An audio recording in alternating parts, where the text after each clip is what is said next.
വന്നിരിക്കുന്നു. ബോബി ചെമ്മണ്ണൂരിന് ജാമ്യമില്ല എന്നാണ് കോടതിയുടെ നിലപാട്. ബോബി ചെമ്മണ്ണൂരിന് ജാമ്യം നൽകിയിട്ടില്ല.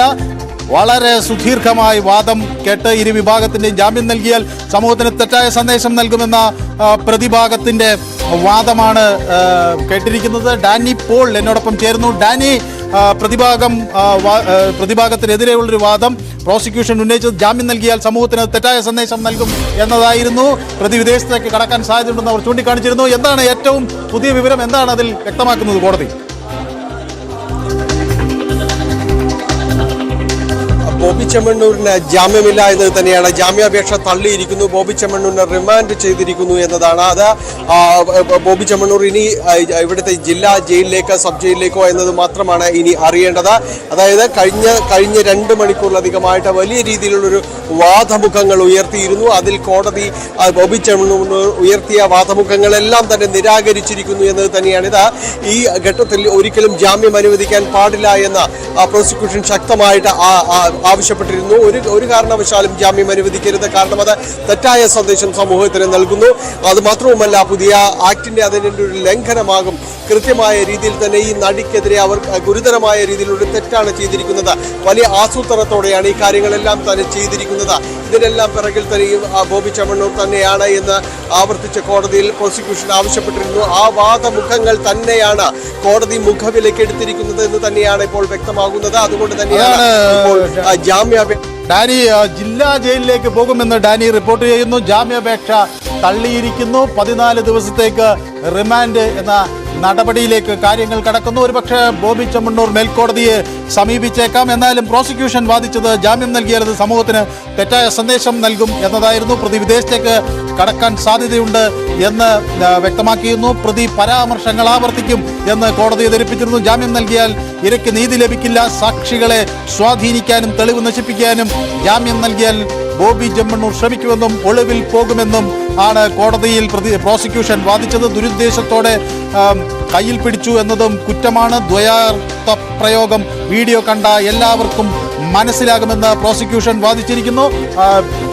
ഡാനി, ഇനി ഹൈക്കോടതിയിലേക്ക് എന്ന നീക്കം ബോബി ചെമ്മണ്ണൂർ നടത്തിയേക്കുമെന്ന് നേരത്തെ തന്നെ സൂചനകൾ ഉണ്ടായിരുന്നു. അങ്ങനെ എന്തെങ്കിലും പറയുന്നുണ്ടോ? ഒപ്പം ഈ കോടതി വിധിയുടെ മറ്റ് പ്രസക്ത ഭാഗങ്ങൾ എന്തൊക്കെയാണ്?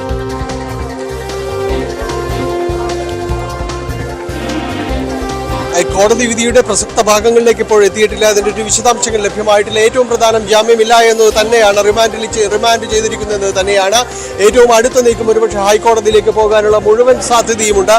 കാരണം ആ രീതിയിൽ തന്നെയായിരുന്നു അവർ ഈ ബോബി ചെമ്മണ്ണൂരുമായി ബന്ധപ്പെട്ട വൃത്തങ്ങൾ പ്രവർത്തിച്ചിരുന്നത്.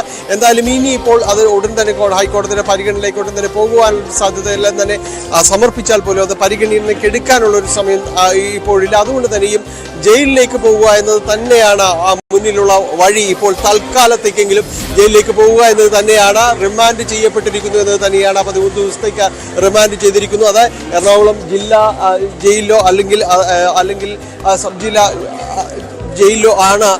ഇതിൽ ജില്ലാ ജയിലിലേക്കോ സബ് ജയിലിലേക്കോ പോയേക്കാം. പക്ഷേ ഡാനി, നമ്മൾ ഇവിടെ മനസ്സിലാക്കേണ്ട ഒരു കാര്യം, ഒരുപക്ഷെ കോടതി ഇതിൻ്റെ കുറ്റകൃത്യങ്ങളുടെ വിശദാംശങ്ങളിലേക്ക് കടന്നിട്ടുണ്ടാവില്ല.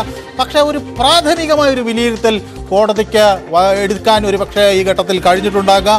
കേസിനെ സംബന്ധിച്ച് കോടതിയുടെ ആ ബോധ്യം ഈ ജാമ്യം നിഷേധിക്കുന്നതിൽ ഉണ്ടായിട്ടുണ്ടാകാം എന്ന് നമുക്ക് വിചാരിക്കാൻ കഴിയുമോ? എന്താണ്? അതോ ഇത് ഇത്തരമൊരു കേസ് അത് കുറെ കൂടി കർശനമായതിനാൽ, അതിൻ്റെ നിയമവ്യവസ്ഥ കർശനമായതിനാൽ ബോബിയെ ജില്ലാ ജയിലിലേക്ക് അല്ലെങ്കിൽ ഈ കോടതിക്ക് ഇത് നൽകാൻ കഴിയില്ല എന്നുള്ള ഒരു നിലപാടാണോ?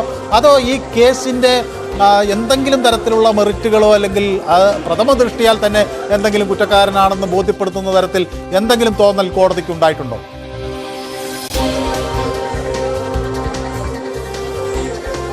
മറ്റൊരു കാര്യത്തിൽ ഏറ്റവും പ്രധാനമായിട്ട് കാണേണ്ടത്, ഈ കേസ് തുടക്കം മുതൽ തന്നെ വരുമ്പോൾ തന്നെ ഇത് അതീവ ഗൗരവ സ്വഭാവമുള്ളത് തന്നെയാണ് എന്നത് ഇതിൽ പ്രോസിക്യൂഷൻ പലതവണ പറഞ്ഞിരുന്നു.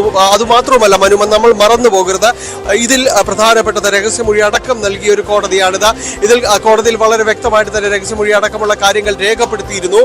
അതുകൂടി നമ്മൾ കണക്കിലെടുക്കേണ്ടതുണ്ട്. അതിൻ്റെ ഒരു വിശദാംശങ്ങളോ കാര്യങ്ങളോ ലഭ്യമായിട്ടില്ല എങ്കിൽ കൂടിയും നിലവിൽ ചുമത്തിയിരിക്കുന്ന വകുപ്പുകൾ പ്രകാരം തന്നെ ഈ കോടതിക്ക് ജാമ്യം നിഷേധിക്കാനായിട്ട് സാധിക്കുകയും ചെയ്യും. ആവശ്യമെങ്കിൽ മേൽക്കോടതിയെ സമീപിക്കട്ടെ എന്ന രീതിയിൽ തന്നെയാണ് ഇപ്പോൾ ജാമ്യം നിഷേധിക്കപ്പെട്ടിട്ടുള്ളത്. റിമാൻഡിലേക്ക്